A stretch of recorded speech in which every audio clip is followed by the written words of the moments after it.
Pennsylvania today. Now, some Democratic strategists are also so desperate for their party to perform better, they're now hoping for the economy to tank. In this article from The Hill, an unnamed Democratic strategist says, quote, "We better pray long and hard that the country is going to be in a effing depression because I don't know how else we'll find ourselves out of this mess." Here with us now to talk more about it, Justin Young and Will Witt. Gentlemen, great to have you both here with us today. Will, first to you on this one. I think this says a lot about the Democratic Party that one of their top unnamed in this article officials is saying that their only path forward for success is the complete failure of the country. Yeah, that seems to be the Democrats' mission statement. It seems like whenever they get in power, it's the failure of the country with everything that they put into practice. So it doesn't surprise me that this is the way they view the country, because when you look at the Democrats, you look at the left, obviously these people don't really care about people. They care about power. They care about being at the top of the hierarchy, and the American people being able to purchase houses, to get good jobs, to have good economic success, to be able to start families. All of these different things that make for the markers of a healthy society don't matter to the Democrats if they're not in power. They'd rather have people suffer and be living horrible, terrible lives here in America and have the country go to downwards rather than have people actually succeed in America. Yeah, and Justin, when Republicans were running against Democrats in 2024, they actually provided alternatives, and it doesn't seem like Democrats are willing to do that. They just keep doubling down on their policies that have got them in this place in the first place. Well, they also don't have a North Star. And that's the biggest problem with the Democrats right now, is that there is no signature policy that they have that they are promising to bring to America in the next midterm election.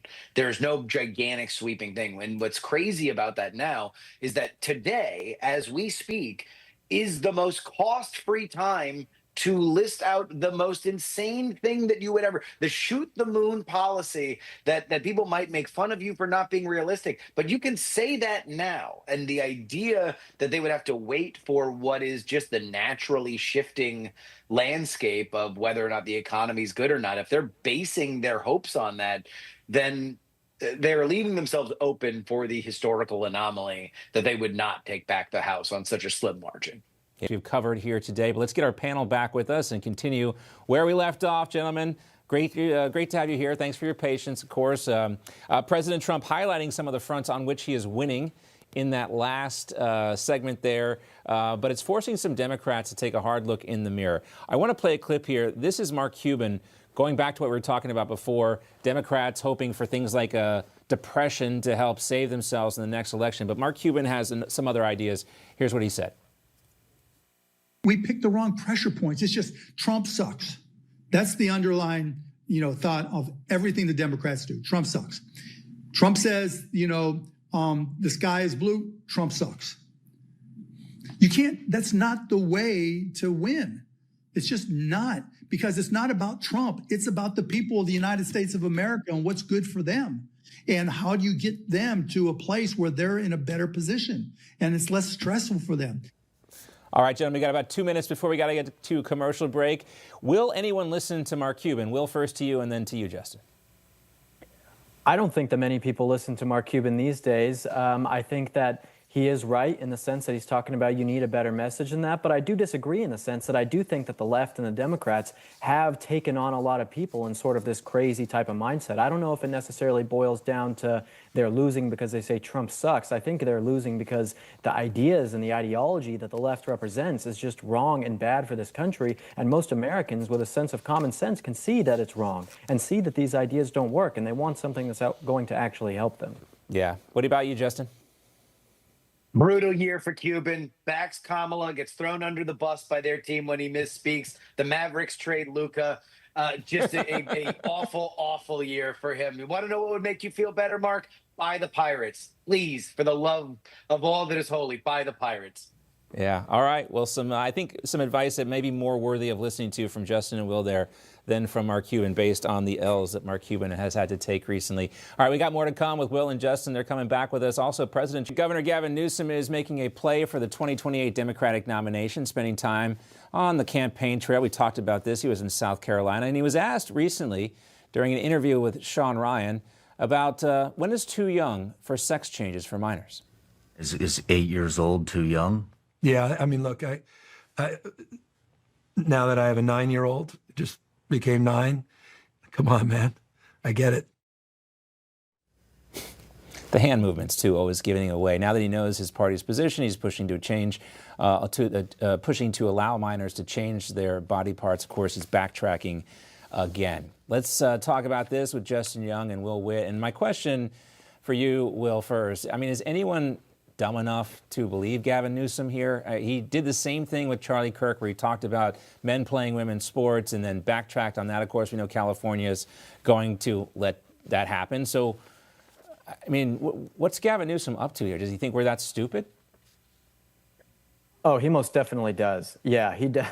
And I think it's quite easy for him to get away with it with the people in California. I mean, I lived in Los Angeles for 5 years, in Hollywood, and I saw the type of people who are the Gavin Newsom fans, and I can tell you that it wasn't always just because of a lack of intelligence, just because these people were able to market and use social media and certain emotional messaging so well that they were able to convince people of these kinds of things. But, you know, this kind of idea and this type of resonance that is now changing in him, it's obviously just a writing on the wall that he sees that things are not going well for the Democrats on these transgender issues and things. And also, it seems quite superfluous in the sense that if you're saying someone can be born and they're really a different gender, they're actually a man when they were born a woman, I mean, does it really matter in your twisted worldview what the age is? It should be, if someone really thinks that, they should be able to change. So it doesn't really make any sense. It's incredibly hypocritical, and sadly there are lots of people in California and probably in the rest of America who do believe what he says. Yeah, sometimes I wonder, like, the level of Gavin Newsom, Justin, to go on a podcast like this and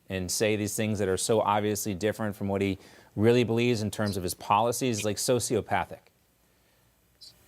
I often refer to Gavin Newsom as a cold-eyed sociopath on my show, so I would agree with that statement. I'll give credit where credit's due. I said at the end of 2024 that part of the problem with the Democratic Party and their candidates was that they did not want to go and expose their ideas to hostile forces. And the issue was not whether or not Kamala Harris could go on Rogan, but whether or not you can go on Ruthless, or whether or not you can go on Shawn Ryan's show, where there was a long-form interview where you have to defend stuff. Now, credit to Gavin Newsom for walking into the lion's den on unfriendly territory. Shawn Ryan often hosts people that are directly hostile to his points of view. That being said, he will fail as a national candidate. He is a small market candidate, despite the fact that California is massive, because he has no ideological consistency at all whatsoever. And depending on wherever somebody is asking him a question, he will oppositionally change his opinion to be more like the person that is in front of him. And the next time he goes on a liberal podcast, he's going to say, you want to know what? These kids know who they are, and we just need to stop bullying them. The fact that he said the opposite on Shawn Ryan's podcast is not a shock. Yeah, no, and I'm sure he will say whatever he has to say to advance his interests, and I'm sure we'll see a lot more of Gavin Newsom as well. He also mentioned the fact that the whole California exodus thing isn't true. It just had a couple bad years, and they're on the rebound. Not until they change their policies. All right, gentlemen. I moved.